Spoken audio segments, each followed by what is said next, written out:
All right. It is 1 o'clock, so let's go for it. I can kind of intro us today. Welcome to this webinar on local food content creation. We're going to be covering idea scheduling and platforms. This is high level because we only have 30 minutes and there's so much we could dive into. Um, but we're excited to talk about what we are going to talk about.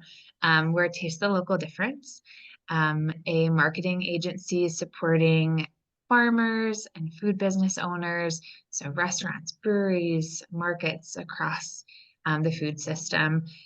We do a lot of website building, social strategies, email marketing, photography, logo design, kind of across all of marketing things. And we love to do it. Christina, I believe, yes. Yeah, Introduce I'm yourself. Christina Marbury, and I'm the marketing director here at TLD, which means that I manage all the services that we offer. So I work with our team and our clients hands-on as well to do all those great things that Emily was just talking about. My background is kind of a mixture between food systems and marketing, which makes this the perfect job, I feel like.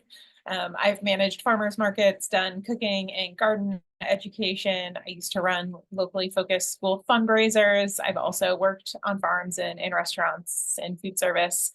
So really hit kind of the whole gamut of the scene. Um, and then I've done quite a lot of freelance marketing. I feel like every nonprofit I worked for, I ended up doing their communications sort of haphazardly. Um, and then I worked for a digital marketing agency that worked with more national brands for 4 years before coming over here to TLD. I'll let Emily introduce herself also. Yes, and I'm Emily. If you've been here before, you know that I started my love of local food, really got into it when I was at Michigan State University. I've worked with small farms from then to uh, a farm in Texas. I worked at the Virginia School for the Deaf and Blind in Virginia as the farm to school educator, um, and just similarly kind of haphazardly did communications and started learning a lot more about it. When I moved back to Michigan, I got hooked up with Taste the Local Difference, and I've been here for about almost 4 years. Um, and I do brand and media management. So I get to do a lot of this stuff we're going to talk about. I get to do it for Taste the Local Difference, whereas Kristen is more on the client side of things, meaning she works more with the farmers and food business owners. But I have done it before. Awesome. Well, before we dive into the details, we thought we could start with just an introduction of what do we mean when we say content? I think content, a lot of people refer to it as content marketing, which really covers a wide piece of the marketing puzzle. We think of content as anything that is designed to communicate a specific message, to tell a story, to share information with your customers or potential customers. So what that can look like in terms of actual, what you're creating and putting out there into the world, it can include social media posts. I think a lot of people, when they think about content, think only about social media, but it also includes your blog posts, your videos, your podcasts, any ads that you're running. It includes your email marketing where you're also sharing information out with folks. So we're going to kind of talk about the big picture of content and then dig in specifically to email and to social media, and then also share a bunch of ideas of things that you can share when it comes to content. So we encourage you to not just think, content equals social media, but think about all of those different ways that you're reaching customers or potential customers, because not everyone is super active on social media. It's a great way to reach those people who are active there, but it's also important to share those messages in your other channels where you can reach users who maybe don't use social but are in their email regularly, or are out and about in the world interacting with things, in person, and you can maybe reach them with a print ad or something like that. So we will dive in first with some kind of tips and tools that you can use to get started. Yeah, and the best thing one of the best things about the internet is that there is so much opportunity to explore free resources. Of course, we're going to start with our website that we have designed specifically for food and farm business or food business owners and farmers. I think that's what makes our content unique. Our content unique is that we get to specifically talk to folks who are doing food systems work. So if you head to our website, we do have some of these past webinars we've done, all our downloadables, except for our social media toolkit, which I'll talk about, are free. You just have to fill out a form, and then some blog posts as well. So it's just something that we're continually refreshing. So we really encourage you to check out the site. We try to make it as supportive and helpful for folks as possible. And this is one of my favorites. I think I'm not sure how it's received differently in all different spaces. So AI tools like ChatGPT is one of the big ones. It's free, or there's a free version, and that's the kind that I use. But you can just plug in any prompt. And so we're going to talk about some ideas you could have for content for sales, education, and entertainment in the course of this webinar. But that's something you can plug into AI and just say, hey, I want the expanse of like these marketing topics, and I want them across my email and my social, and it could even be ads. So in this prompt, this fake prompt I've given, it's kind of small, but it's giving 5 content ideas to share on the social media account. And then I just plugged in what kind of business my fake business is my local ingredients focused cookie company. And then in my location, I just asked it to plan 2 months of content and spread them out across those platforms.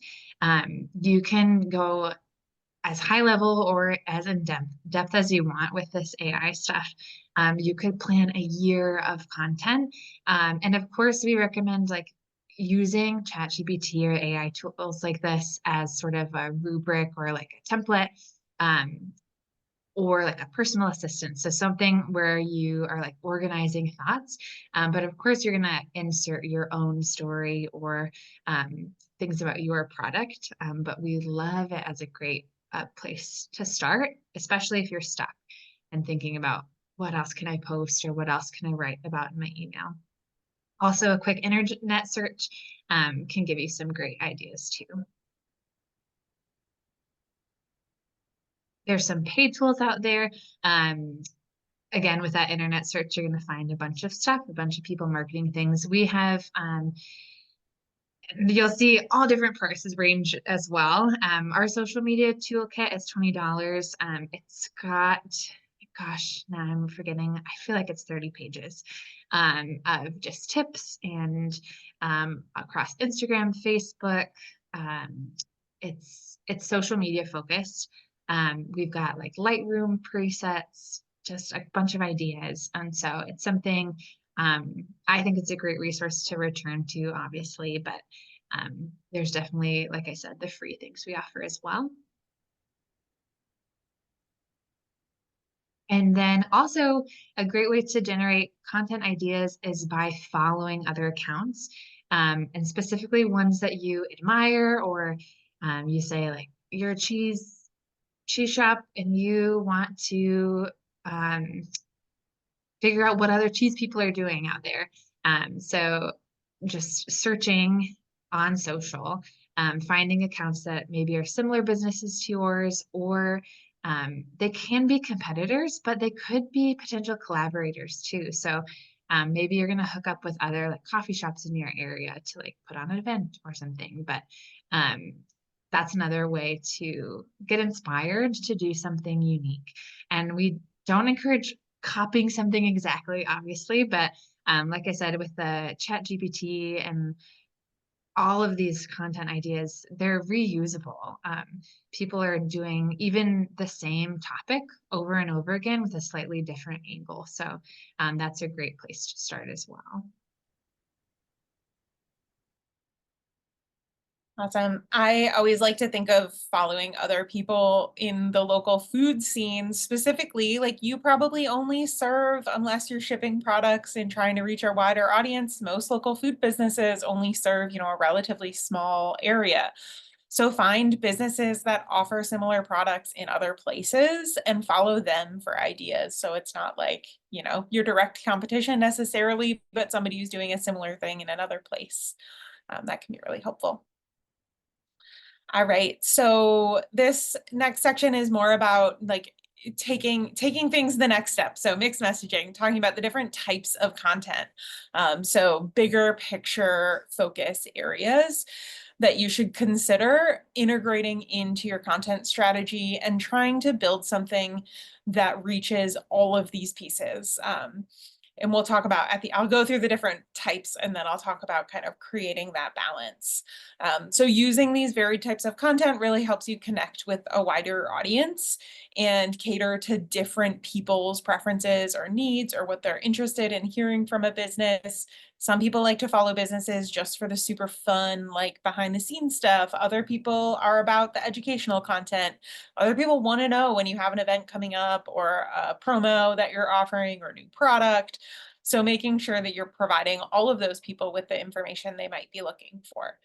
So the first content type we wanted to talk about is sales. A lot of, sorry, I would say that one big mistake I see people make on social media is only focusing on sales. Of course, it's important. You're there to sell your product, but it's important to cover things from a lot of different angles. So your sales might be a product highlight, promoting a specific offer that you have. It could be letting people know that you're going to be at the farmer's market or other ways that they can buy your product, whether it's direct from you or through one of your wholesale retail locations. So really focused on pushing people to take that step of making the purchase. It is really important to include this type of content because people often need that push to take the step, but we just want to make sure it's in balance with other things. So the next type is educational. These are things like how-to posts, maybe that help people understand ways to use your products or ways to do something in their own home that's relevant to your business. They could be explainer videos or tips or trivia or fun facts, anything that's really there to educate people about what you offer, who you are, and how to actually use those things. And then the third type is entertaining. So these are the like things that are there mostly for the purpose of being fun. It might be behind the scenes, look into how things work at your business or on your farm. People surprisingly love to see that behind the scenes content. Like, as an example, a farm, I live in Traverse City, a farm near me. This summer, they shared a video on Instagram of them filling their paper pot trays. Like, seems cool, right? And then it got 25 million views in like a very, very short period of time. Obviously, all those 25 million people aren't going to be purchasing their products that are only sold here regionally. But sometimes those behind the scene things can get an incredible boost in your following and your engagement and such. Other things, storytelling, telling, the story behind who you are, why you started your business, that sort of stuff, recipes, anything that's really there to be educational. I'm sorry, to be entertaining. Recipes, I feel like could fit in either category. So when I think about this mix of your messaging, there's kind of a standard rule for social media specifically called the 80-20 rule, which says that you should have 80% of your content be educational or entertaining and only 20% be sales focused. And I think that you can take that rule across all of these different places that you might be sharing content. I think email people tend to be a little heavier on the sales side, but making sure that you're not only focused on sales and including those things that are educational or entertaining as well.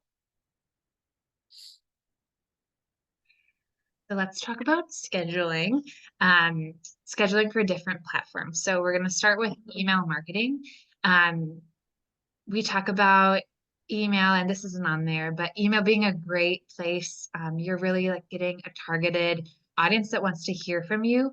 And part of wanting to hear from you is they want a regular communication, or they just expecting to hear from you. I know I've subscribed to a couple different things that come to me every Monday. I know to expect some recipes and some just other fun things. Um, there's other accounts that sometimes I'll see a monthly communication, and some less than that. But whatever you determined for yourself, just make sure it's regular. People understand if maybe it's not here every week, but it is a benefit, something that establishes loyalty with your audience, and just they expect to hear. Um, you can base that on sales cycles or just engagement needs. If you're a farmer's market, maybe you're doing a weekly newsletter during the summer, then you communicate. Maybe you'll hear from us monthly during our winter season where we're not open. But I think having an open communication of what people can expect is really important. And then as far as scheduling goes, not in terms of cadence, but timing.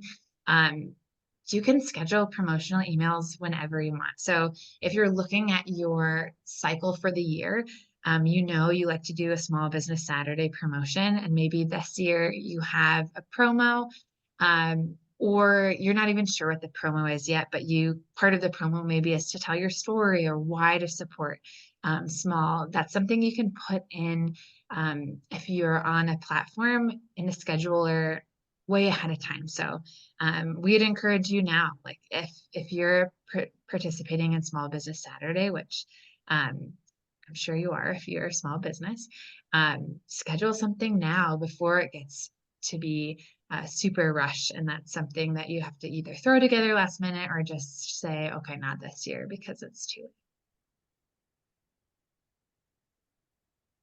Also, something we recommend is to create templates so that every week you're not returning to a blank slate. And it's also another thing to establish consistency with your audience is they kind of know the breakdown of what an email from you looks like. You're communicating a consistent brand.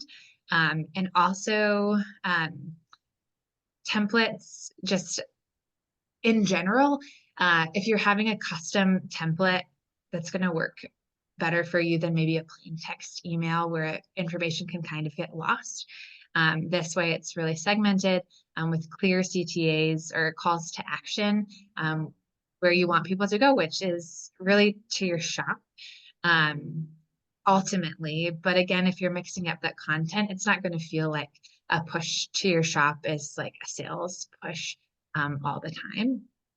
And with a template, like I said, with like the Small Business Saturday, you can kind of vaguely fill in the pieces as you have time, and you can save yourself time in the long run. There's so many platforms you can select. There's more than we have listed here. But something Christina and I were talking about earlier is a lot of these schedulers have similar features. We encourage you to go in a lot of these, either have a free version or a free trial that you can test out to see what user experience works best for you. Because we know we work with all kinds of folks who say like one thing works well for them where another thing is really confusing. So just knowing that there are other options, if you're struggling with one, you don't have to commit to it. And now I feel like there's a lot of capabilities across the board. I think it's pretty much a given that you're going to get analytics no matter where you are in a platform. But we definitely recommend getting in one of these or like selecting a platform as opposed to just having maybe like a sheet to yourself and then you're sending those plain text emails. I don't know, Christina, do you have anything to add to that specific point? No, I think that's the gist of it. I know some people have some success with sending plain text emails, but I definitely wouldn't recommend it if you have a very big email list because you can't segment that list very easily. And in order to really meet the national requirements for email marketing, you need to have an unsubscribe button, which is not something you can easily do in just a text email that you're sending from your regular email account. So once your business, is really trying to be established and set up correctly, I definitely recommend being inside an email platform. Like Emily said, these are just a few examples. I know there's like Cliveo, a lot of people like, there's a ton of options out there. And I think most of them offer similar things. The big piece that some might offer over others is some have an integrated text system if you want to text your customers. So if that's something that matters for you, looking for one that has texting as an option, and then looking at the pricing and seeing what kind of pricing fits best. But I think most of them have a free option. We work with MailChimp with most people, but like Emily said, I'd say most people find it really easy to use. And then I do find some people who find it challenging and prefer other platforms. Yeah, so it's kind of a tricky one, I'd say. But definitely do those free trials and find the one that feels like it is best suited to how you like to navigate a platform. Awesome. Next, we're going to jump into social media content. I feel like a lot of you are probably here because you want to think about social media content. So we, first of all, thinking about that scheduling piece, again, you can also schedule your email or your social media posts ahead of time. Depending on the platform and the scheduler you're using, you can schedule different periods of time out, but definitely you can schedule weeks out on every platform. And that's a really helpful way to save yourself time. If you just set aside an hour every week and you schedule your posts for the week, then you don't have to think about it again, other than going in there and responding to comments or engaging with other businesses and things like that. We use the Facebook or Meta Business Suite regularly for specific post management. We also use a platform called ClickUp to organize our posts down to, what is the caption going to say? What's the imagery or video going to be? Who are we going to tag? All those things. But you can also use some bigger picture things like even just a Google Sheet or an Excel document to schedule what themes you're going to share on various days and things like that. So you can get, you might schedule a whole quarter at a time of kind of the outline of what you want to talk about and when you want to talk about it. And then as those days get closer, digging in and actually scheduling or creating the content that you want to use. But I do find that for most people, planning ahead saves them a lot of time in the long run. And using, we're getting into that slower season for farmers after the holidays. A lot of other food businesses have a slower period in January, February, using that time to really make a plan and get things together, get images together, all of those things so that you're ready to go when you're really busy. I already talked about this. I forgot there was a slide talking about it. But yeah, definitely that like bigger picture planning, I think can be really valuable, even if it's just on a monthly basis of like, okay, in January, we're going to start hyping up our CSA, or in February, we know that we get a lot of orders for Valentine's Day because you make like a treat or something that people love for Valentine's Day. And knowing what you want to feature and having at least some idea of how you want to highlight those things so that when the time comes, you don't have to use all of your brain for that creative side of things. The next piece is that repetition across platforms. So coming back to the fact that content is not just about social media, but if you have a blog on your website, sharing that blog content on your social platforms, using email marketing and social together hand in hand. Maybe you have, 3 or 4 sections to every weekly email that you send out, and those sections then become your social posts. You don't have to reinvent the wheel over and over again. And not only is that helpful in saving yourself time, it's also helpful because you get that consistency and you're reinforcing those messages with your consumers if people are following you in those various places. All right, so real quick platform selection. These are really focused on actual tools to help you with social media, not the social media platforms themselves. Generally, most food businesses, I say, are on Facebook and Instagram, and I think those are the best places to be. TikTok and Pinterest can be helpful as well, depending on what you offer and your kind of comfort and interest level with things like creating video content. But Buffer, Hootsuite, ClickUp, the Facebook Creator Studio, the Meta Business Suite, those are all tools that you can use to schedule content out ahead of time. So if you're interested in getting a little bit more organized with your social content than just posting in the moment, these are great platforms to consider. All right, now we're going to talk actual content ideas. Yes, excited. The content throwdown. So this is just kind of quick fire, different ideas. This webinar will be posted on YouTube later. So if you don't get a chance to screenshot or write it down, you can always return to it. These are tried and true content ideas that we recommend over and over again. And like I said, like they're things that yes, this is a list of maybe 6 things, but the way you present that information can be different every time. This can get you going for a year.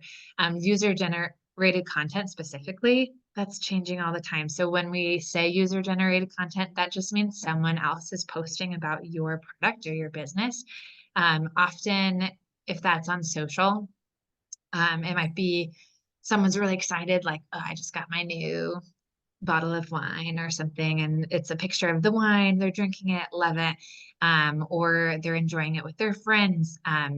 It's just reposting that content. You might do a roundup of all the pictures this month of people using your product or visiting your farm. It's something you definitely, even if you're not posting about it, you can reshare it to your stories and then save that as a highlight. That's specifically on Instagram, but sharing that anywhere. New product highlights, something I like about those two, new product highlights, you can feature maybe like the packaging on something or focus on like the flavor of a new product. And so not disguising that it's a sale, but just making it more appealing to people. Like they're not just trying to like buy this or else. It's, hey, we're really excited about this thing and we think you should be too. I like Collab for farms, new product highlights is such an easy way to fill out your social content that people really love. Every time throughout the season that you start harvesting a new piece of a new item, a new thing, share about it and tell people that you're going to be bringing it to market or have it in your online store, your farm stand, or at the grocery store, wherever it is you sell your product. Totally. And like Christina said earlier in this too, is a lot of these things can mingle together. So if you might do an educational post about beets, but then you're also saying like, we're going to have beets this week at market and this is where, or we're having a like a last minute sale on something. Collaborations are great if you partner up with another business to sell something together. Those are really fun giveaways as well. That's something you can do with another business or yourself. And then this is sort of educational as well, but how to make a purchase. It's Yeah, it's interesting. It's really important to have your customers know how to purchase from you. And so even a simple reel, a walkthrough of your online shop, maybe set to a fun music or something, or maybe in an email, step by step, like how to find, like you want this is how you get it. And then also you can use graphics for discounts or promos. We just say, don't only rely on graphics, kind of do those not far and few between, but use them sparingly so that they are more of a standout. And then if you are using them, make sure they're on your brand. So they're using your brand colors, or maybe you're not switching up how it looks every time. So people aren't caught off guard or like not know where it's coming from. Awesome. Next section is about educational content ideas. Shout out to Emily for this gorgeous illustration that she did for our social accounts and some other pieces. I know we used it in a number of places. So educational content could be upcoming events. So if you know, are going to be popping up at a holiday market or having some sort of meal or something on at your business, you could post about that. Business frequently asked questions in history. People love supporting small businesses because they like supporting the people behind them and knowing their story and feeling like they're supporting a person and not just like an entity made up of hundreds of who knows how many people. So anything that you can do to share some of that, like who you are, where you came from, why you're doing this thing, what sets you apart, those pieces of information are really, really valuable to people. Um, you can create something like why support local, you know, infographics, or just post with, you know, here's 5 reasons why you should consider supporting local businesses to help remind people why shopping with you is different than going to Walmart or Meijer or wherever else they might do their grocery shopping. Um, infographics is on here, but of course that is like a giant, endless possibility of things that could be included in there. But you can create very simple infographics in Canva to share, you know, all sorts of little fun facts or pieces of data. I did one recently for a business that we're working with about how much they sell to one specific school district every month. You know, it's like so many pounds of chicken and so many pounds of ground beef and so many eggs. And people loved it. It got such great response because getting even just that simple visualization of data is really helpful for people to engage with it. And then storage tips, which I think you can expand to be like prep tips, storage tips, cooking, ways to cook something can be really helpful, particularly for farmers. Also, if you have, you know, the prep things, ways to use it, those sorts of things, if you have a packaged good as well, can be really helpful. But particularly if you're a farm that grows atypical products, you know, not just carrots, potatoes, tomatoes, things that everybody kind of knows what to do with, you know, but like kohlrabi, how do I cut a kohlrabi? Where should I store it? In the fridge, in a bag, on the counter?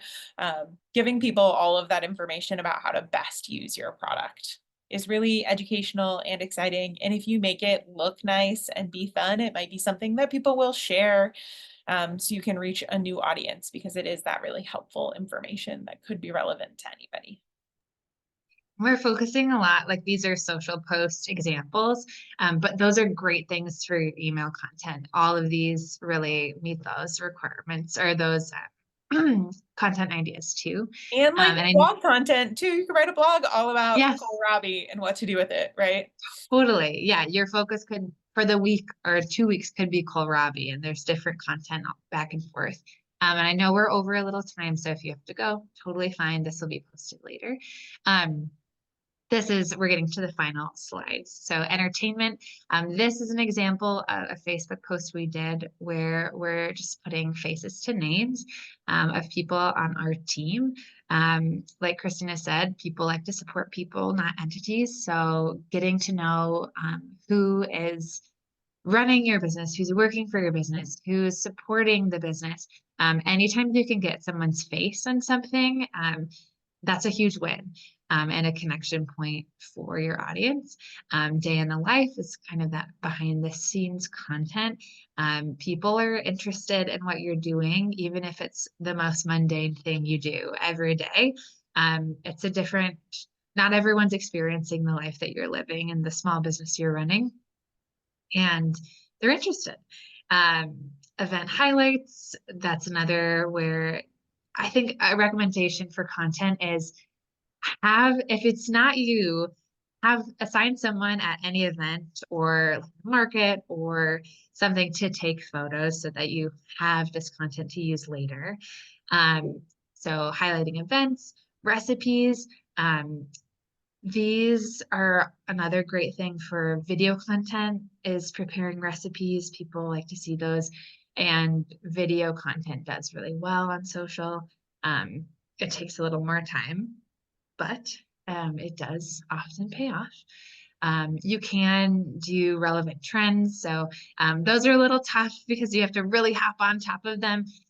They're more in the moment, but if you find that kind of thing fun and it's really relevant to your product or business, um, it is a fun thing. We did the Apple Dance Charlie XCX earlier this year. Super fun. Apple season, great. Maybe it won't be relevant in a year or 2 weeks for people who don't know it, but it is pretty niche and fun. And then also what we're into. So again, diving back into the personal connection with your audience and things that you like. Maybe doesn't even have to do with your farm or your business, but recommendations that you have.